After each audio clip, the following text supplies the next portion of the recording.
Oi, pessoal, tudo bem? Vamos para mais uma aula de redação. Pessoal, na aula de hoje nós vamos para a nossa última proposta de produção de texto desse volume 10. Então, abram lá na página 35, a proposta 4, e vamos analisá-la, conforme a gente fez com as outras, né? Então, comportamentos e ações que alimentam a cultura da intolerância e do ódio ferem os direitos humanos, garantidos por leis que protegem a dignidade dos indivíduos.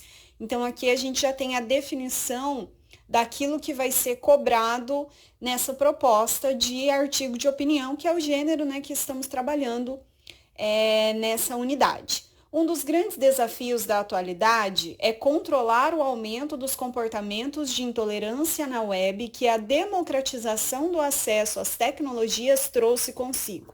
Uau! Olha o tamanho do recorte temático, né? Então, vocês vão ter que escrever sobre esse descontrole do aumento dos comportamentos de intolerância na web que a democratização do acesso às tecnologias trouxe consigo. Bem extenso, né? Então, aqui realmente o planejamento vai ser essencial para que não se perca, para que não tangencie o tema.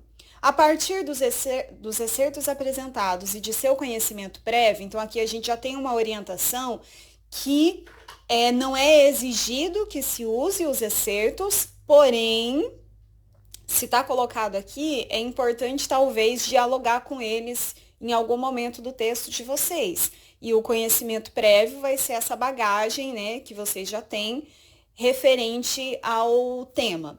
Redija um artigo de opinião abordando a questão em foco. Suponha que ele será publicado em um jornal estudantil produzido pela universidade em que você pretende ingressar. Então, aqui a gente tem o suporte do texto de vocês, desse artigo de opinião de vocês, e vejam que já é uma linguagem talvez mais elaborada que vocês possam utilizar aqui. Por quê? É um jornal estudantil, mas produzido pela universidade que vocês pretendem ingressar. Então, assim, o público já não é só o ensino médio. O público já é pensando nesse jornal dessa instituição. Então, tem um cuidado ainda maior com a linguagem que vocês vão adotar ao longo desse artigo. Aí a gente tem o primeiro excerto, que ele trata das diferenças entre a definição de intolerância e a definição de preconceito, porque muitas vezes, ainda mais nos últimos anos, a gente vê uma crescente justamente por essa questão das redes sociais, né? Desse acesso à internet. O que acontece? A gente vê as pessoas associarem como se intolerância fosse o mesmo que preconceito. E esse primeiro excerto traz essa diferença. Então, à primeira vista, pode-se dizer simplesmente que as palavras preconceito e intolerância são sinônimas. Um exame um pouco mais detido, contudo, pode mostrar que preconceito é a ideia, a opinião ou sentimento que pode conduzir o indivíduo à intolerância, à atitude de não admitir opinião divergente. E por isso, a atitude de reagir com violência ou agressividade a certas situações. Isso indica uma primeira diferença. O traço semântico mais forte registrado no sentido de intolerância é o de um comportamento. Então, no caso, o significado, né? A primeira diferença está no significado mesmo da palavra. Quando a gente usa intolerância, a gente está querendo se referir ao comportamento. Uma reação explícita a uma ideia ou opinião contra a qual se pode objetar. Ou seja, né, argumentar de modo contrário, no sentido oposto. Não constitui simplesmente uma discordância tácita. Tácita é aquilo que não foi declarado, aquilo que não está assim explícito, porém o que acontece? A gente consegue entender pelas entrelinhas, né? E um preconceito, ao contrário da intolerância, ele pode existir sem jamais se revelar. e por isso ele existe antes da crítica. Então, a intolerância, eu posso ser preconceituoso e, na realidade, praticamente todos nós somos preconceituosos, de uma forma ou de outra. Principalmente quando estamos movidos pelo ódio, em um determinado momento, a primeira ofensa que a gente profere, geralmente, ela é baseada num preconceito. E muitas vezes é algo que a gente combate, que a gente usa no nosso discurso constantemente, e naquele momento, para ofender a outra pessoa, a gente recorre primeiramente àquilo que a gente condena, que é o preconceito. Então, todos nós somos preconceituosos de uma forma ou de outra. Só que o que acontece? Tá aqui dentro de nós, não é? Eu não fico externando a todo momento. A intolerância, aí é quando eu saio isso de dentro de mim e eu passo a agir por meio do meu comportamento. Daí a diferença entre preconceito e intolerância. O que acontece? Sempre existiu, por exemplo, o racismo no Brasil. Não só no Brasil, né? No mundo inteiro. Mas é que aqui é mais vergonhoso ainda, no sentido da grande miscigenação, da origem dos brasileiros mesmo, dos nossos povos, enfim. O que acontece? As pessoas não se enxergam como racistas. Então, elas têm atitudes racistas, elas preferem apontar no outro esse racismo a identificar em si mesmo. Aí o que acontece? Quando a gente tem essa democratização, esse uso das redes sociais, em que todo mundo pode externar a sua opinião, o seu preconceito, ele se torna, aí quando ele vira a ser ataques ofensivos e até criminosos, claro, né? Porque o preconceito a gente sabe que é crime. O que acontece? Ele parte para ser uma intolerância, porque daí a gente vê diversos ataques, seja a entidades religiosas que a gente vê fomentado pelas redes sociais. Então, tem muito a ver essa questão de realmente ser um comportamento. A intolerância é comportamental. E esse excerto é da Marli Quadros Leite, que é doutora em linguística, e daí, então, esse foco dela entre a diferenciação, principalmente já no significado dessas palavras, professora da USP.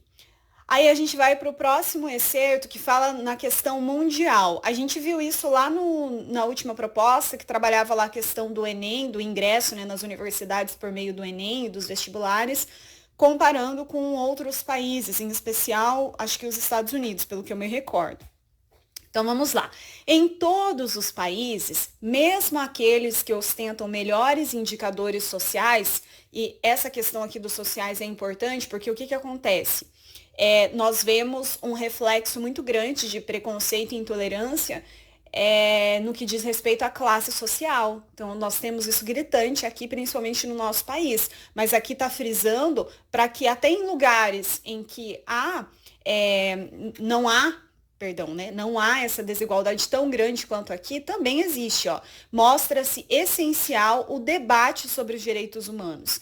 Porque é um direito, por mais que muitos discordem, por mais que se tenha uma visão muitas vezes deturpada do que vinha a ser os direitos humanos, por mais que apresentem falhas aqueles que trabalham em prol dos direitos humanos, nós já debatemos isso em sala diversas vezes, sabemos que temos opiniões contrárias e isso é muito importante, é super válido, porque a discussão, o debate é o que fomenta mudanças, tá? Positivamente. Eu sempre pontuei essa questão que realmente há falhas, né? Mas a gente precisa ter esses direitos garantidos, porque é um direito nosso, é um direito de todos nós, e justamente por isso que tem que ser melhorado. Um ponto preocupante são comportamentos e ações que alimentam a cultura da intolerância e do ódio, atribuída a questões vinculadas à falta de tolerância religiosa, étnica e de gênero, assinala. E aí é um excerto do César Bueno, que é coordenador do Núcleo de Direitos Humanos da PUC Paraná. Então aqui ele está colocando essa questão que a gente vê muito a intolerância atrelada ao ódio, que é o que eu já tinha comentado no excerto acima, né? A gente tem muito essa relação de intolerância caminhando ao lado do ódio, que é onde vira um problema gigantesco, né? Porque a questão do preconceito, muitas vezes, ele é cultural. Então, o ambiente em que você está inserido é passado para você que é correto pensar daquela forma, todo mundo na sua família pensa assim, ou todos os seus amigos pensam assim. Só que ele está dentro de você e talvez com o passar do tempo, você tendo experiências, conhecendo, estudando, você perceba que aquilo é errado, que é um pensamento deturpado, que por mais que algumas pessoas, alguns familiares, alguns amigos pensem assim, eles não estão pensando por maldade, foi colocado para eles que era o correto. Quando isso vira um ódio e a pessoa tem que combater a outra pessoa, ou pelo tom de pele, ou por alguma deficiência física, ou porque tem uma crença diferente da minha, aí é intolerância, né? O nome já diz, eu não tolero, aquela outra pessoa não pode existir. E aí, onde estão os direitos humanos? O direito humano é cada um poder existir da forma que é, nós somos diferentes, isso sempre friso, é o mais importante, porque seria muito chato todos serem iguais. Então, isso existe sim, tá? Aí, o último excerto, que daí a gente volta para o Brasil e joga a questão da internet, que estava lá, né, no nosso recorte temático. A intolerância sempre existiu. A internet simplesmente ajuda a expressá-la. O que houve, na verdade, é que certos grupos sociais no Brasil foram colocados na invisibilidade pelas próprias políticas públicas. Na condição de invisíveis, não eram atacados. E a intolerância também era invisível. Analisa. À medida que a própria imprensa, a internet e as instituições como a escola começam a discutir a questão das diferenças e desigualdades sociais, a intolerância aparece também. A internet é apenas um meio para expressar essa intolerância, afirma o sociólogo Lindomar Bonetti, professor da PUC Paraná. Então, assim, essa questão realmente é gritante, porque o que acontece? Eu me lembro quando foi o Enem que trabalhou com a questão dos surdos, do acesso, né, dos surdos ao ensino, que parece que as pessoas, principalmente os estudantes que foram prestar o Enem, não sabiam da existência de surdos no Brasil. E tanto é que, assim, tiveram muitas notas zero na redação, porque ou feria os direitos humanos, mas principalmente porque não sabia como lidar com o surdo. E vejam, gente, eles eram invisíveis. E a partir do momento que eles se tornaram visíveis para essas pessoas, principalmente essas que foram fazer o Enem, gerou-se um ódio gritante em relação aos surdos, à comunidade surda. Porque onde já se viu, porque como que eu vou saber? Sendo que era um tema extremamente necessário. É um tema extremamente necessário, porque eles existem, como existem os cegos, como existem os cadeirantes, e a gente tem que pensar nesse outro cidadão. Por quê? Porque eles precisam ter os seus direitos humanos garantidos. Então, quando a gente está aí, cada um aí na sua cidade, e a gente anda pelas calçadas, pensando num cadeirante, pensando numa pessoa que não enxerga, o que acontece? Essas pessoas conseguem caminhar ou conseguem trafegar, vamos colocar assim, já que o cadeirante não vai caminhar, mas vai trafegar por ali com a sua cadeira de rodas. É possível? Em todo lugar tem acesso para essas pessoas? Não, né? Mas aí por que a gente não reclama por isso? Por que a gente não pensa, não se coloca no lugar? Não é incômodo, mas se cair em algum momento que eu precise trabalhar com isso, e eu que nunca me importei com isso, nunca pensei nisso, a primeira coisa que vem é a intolerância, é o ódio. E aí eu quero exterminar esse tipo de pessoa, que foi o que aconteceu no Enem. Eu vi muito discurso de ódio em relação aos surdos. Mas eles sempre existiram. Nossa, a gente via matérias na imprensa, esse que colocou aqui a questão da imprensa também. A imprensa falha muito, porque deixa de lado essa questão das minorias, né? E aí o que acontece? O maior veículo de comunicação que nós temos acaba sendo mesmo a televisão, a imprensa, né, que traz essas informações. E se ela não dá visibilidade, se ela não mostra, não tem como. Só que na mesma proporção que é mostrado, esse ódio, essa intolerância também vai crescendo. Então, é importante dizer que sempre existiu pessoa que não suporta a outra, que quer combater a outra por meio do extermínio, do ódio. Só que o problema é que elas ganharam muita visibilidade com acesso à internet. Porque daí todo mundo praticamente hoje tem acesso à internet. Não todo mundo, a gente já sabe. Mas a maioria das pessoas tem. E aí esses discursos de ódio, eles ganham assim uma proporção muito rápida, se a gente pensar pelos compartilhamentos, né? Essa facilidade. Bom, aí a gente tem o planejamento para vocês fazerem. Então, o primeiro, vocês vão colocar os elementos que são indispensáveis para um artigo de opinião, que vocês já sabem que é o título, é tese, é argumentação relacionada com a tese, é contra-argumentação, tá? O tema está indicado na proposta, qual é, eu já coloquei lá para vocês. Aí aqui, vocês têm que definir qual que é a tese de vocês e por que vocês vão trabalhar com essa tese. Um recurso que confere maior qualidade ao texto é a contra-argumentação, isso que eu já falei para vocês, e aí tá pedindo para vocês anotarem ali de qual autor ou de qual afirmação dos excertos colocados ali vocês vão discordar, tá? Então, selecionar uma delas que foi colocada ali para que vocês trabalhem no texto de vocês. Aqui eu trouxe um texto de 2015, se vocês observarem lá, de janeiro de 2015, quando então aconteceu aquele ataque lá ao Charlie Hebdo, não lembro qual que é a pronúncia correta, lá na França, que teve toda uma comoção em relação lá, né, porque eles fizeram uma charge, enfim, atacando um determinado segmento religioso e acabaram sendo alvo, né? Várias pessoas morreram, enfim. Aqui eu trouxe só para vocês terem mais uma base do que vocês podem utilizar de argumentação no artigo de opinião de vocês, tá? Então eu nem vou fazer a leitura nada, eu só trouxe de base mesmo. O artigo é da Flávia Oliveira. Ela sempre produz colunas para o jornal O Globo, mas também para diversos outros veículos, tá, de comunicação. E ela traz essa comparação, principalmente do que acontece. A gente acaba se comovendo muito com o que acontece no mundo, e aí quando acontece algo similar ou pior aqui no nosso país, não há essa comoção.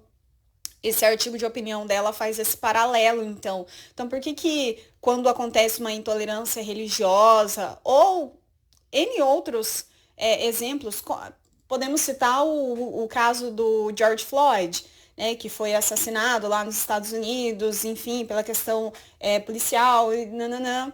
Aí o que acontece? A gente teve uma super comoção aqui, nossa, realmente não pode acontecer e tal, mas aqui morre diariamente vários George Floyds e não acontece nada de comoção. Mas será que é isso mesmo? Tem uma entrevista com a Djamila Ribeiro, em que ela coloca isso, que não é bem assim também, que a gente não tem que ficar fazendo esse tipo de comparação, que no Brasil pode não existir, podem não ocorrer essas passeatas gigantescas, essa mobilização, porém, por meio de outros mecanismos, a gente tem a nossa resistência. E aí ela cita principalmente a questão dos negros, dos quilombolas, que continuam a resistir, né, mantendo a tradição, mas e já é uma forma de mostrar, estamos resistindo, estamos mantendo a nossa cultura. Mas aí falta essa questão de reivindicar uma política pública, né? Algo que olhe por para essa questão, né? Então, assim, são posições, vejam, são posições de duas mulheres negras que estudam sobre todas essas questões, mas tem querendo ou não, uma complementa a outra, vamos colocar assim. Então, eu acho interessante vocês darem uma lida no artigo aqui da Flávia Oliveira, para vocês terem uma base dessa comparação também que é feita em relação a como cada país ou a como nós brasileiros reagimos diante de casos de intolerância aqui e fora daqui. Trouxe também para vocês uma pesquisa de 2018 intitulada Ódio na Rede, pesquisa revela a intolerância dos brasileiros na internet. E aí eu trouxe a pesquisa aqui por completo, a matéria, É claro que o foco não deve ser, conforme eu já passei para vocês, na questão dos dados estatísticos, até porque no dia da prova vocês não vão lembrar. Mas eu acho que é interessante vocês lerem para entender onde que se concentra essa intolerância, esse preconceito, essa discriminação, a quais grupos são direcionados, como que isso se faz presente, principalmente nas redes sociais. Então, acho que é interessante vocês darem uma lida para ter esse panorama. Tá? Não focar na questão de números. É interessante ter números? É interessante para o seu conhecimento, mas é algo que a gente já coloca. No dia da prova é muito difícil a gente ter esses dados estatísticos, né, precisos em nossa mente. Então, eu acho que o principal é a gente pegar a essência da pesquisa, a essência dos dados, para poder traduzir, para poder colocar no nosso texto no dia de uma forma que fique clara e objetiva, que case com aquilo que é a nossa tese, com aquilo que a gente está defendendo em nosso artigo de opinião. Aqui, então, segue a questão do planejamento, para vocês colocarem, então, quais argumentos favoráveis vocês vão utilizar para defender a tese de vocês e quais seriam esses argumentos contrários. Então, já pensando no que quem pensa diferente de vocês argumentaria e que vocês podem daí rebater e dizer o porquê está errado. Errado não, está equivocado, né? Aquele argumento utilizado pelo outro. Depois pede para vocês fazerem o seguinte: pensem em outros tópicos que podem ser apresentados como introdução. Depois, escolha aquele que será contemplado em seu artigo. Por exemplo, vocês podem iniciar o artigo de vocês fazendo uma definição do que é intolerância, ou então fazer a distinção entre preconceito e intolerância, conforme a gente viu lá no primeiro excerto, né? Ou fazer a introdução apresentando a democratização das tecnologias de informação e comunicação e depois acrescentar essa ideia que justamente pelo advento de mais pessoas terem acesso, ali naquela pesquisa vocês vão ver que ainda não são todos, e nem precisa ser naquela pesquisa, porque é a pesquisa de 2018, mas é só nós pensarmos nessa questão em que estamos vivenciando agora em relação à pandemia e em relação principalmente às escolas, especialmente as escolas públicas, em que muitos alunos não têm acesso às aulas porque não têm acesso à internet. Então, veja, tem-se a ideia de que todos têm acesso à internet, mas não é assim que funciona. E aí vocês podem pesquisar isso. Ah, mas o tema não é isso. Claro, o tema não é isso. Mas o que nos interessa referente a essa pesquisa que vocês farão? Em relação à pandemia, ao acesso à internet durante essa pandemia, principalmente dos estudantes. Observar qual é a porcentagem, qual é o número, não focando no número sempre, a gente traduzir esse número de uma forma panorâmica para colocar no texto de vocês, se julgarem necessário, claro, quantos brasileiros realmente têm acesso à internet?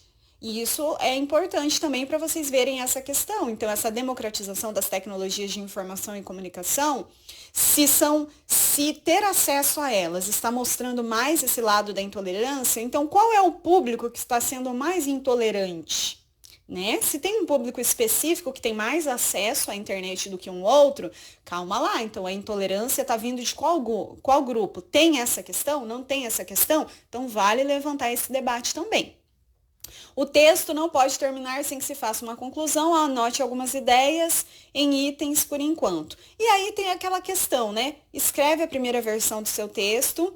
Ontem eu conversei com uma aluna e ela me disse que ela já não faz mais rascunhos, porque ela tem o hábito de fazer mais de uma produção de texto por semana. E daí o que acontece? Aquilo que eu sempre digo para vocês, quanto mais vocês produzirem, mais vocês estarão familiarizados com a escrita. E aí, o básico que vocês têm que fazer é esse planejamento, então selecionar as ideias ali, mas fez ali o esqueleto, fez ali aquele planejamento, já dá para fazer o texto direto. Não é que eu estou recomendando, eu estou colocando um outro lado que eu ouvi ontem e que faz sentido. Então, quanto mais você faz o processo de escrita, quanto mais texto eu escrever durante a semana, mais eu vou conseguir já produzir quase de primeira, quase instantaneamente o meu texto. tá? Isso é muito interessante, porque o que acontece? Às vezes perde-se muito tempo fazendo rascunho, e aí você tem que, no dia do vestibular ou do Enem, que seja, você tem que correr para fazer a versão final. E se você já está habituado a fazer esse processo, a tendência é que daí o nervosismo não atrapalhe tanto e você tenha mais tempo para elaborar o seu texto, tá? Feito o texto, feita essa primeira versão do texto de vocês, aí é só observar todos aqui os recursos que são necessários para que o artigo de opinião cumpra o objetivo dele, né? Que é apresentar a questão, apresentar o ponto de vista de vocês, apresentar argumentos que sustentem o ponto de vista de vocês, apresentar a opinião de outros que pensem diferente de vocês, mas que não que eles vão mudar de ideia quando ler o artigo de opinião de vocês, mas que eles podem ter uma nova visão para refletir sobre, para talvez, quem sabe, considerar também o outro lado. Então, isso é muito importante no texto de vocês. Bom, gente, a aula de hoje fica por aqui. Se vocês tiverem alguma dúvida, é só entrar em contato comigo e nos encontramos na próxima semana. Até lá, pessoal. Tchau!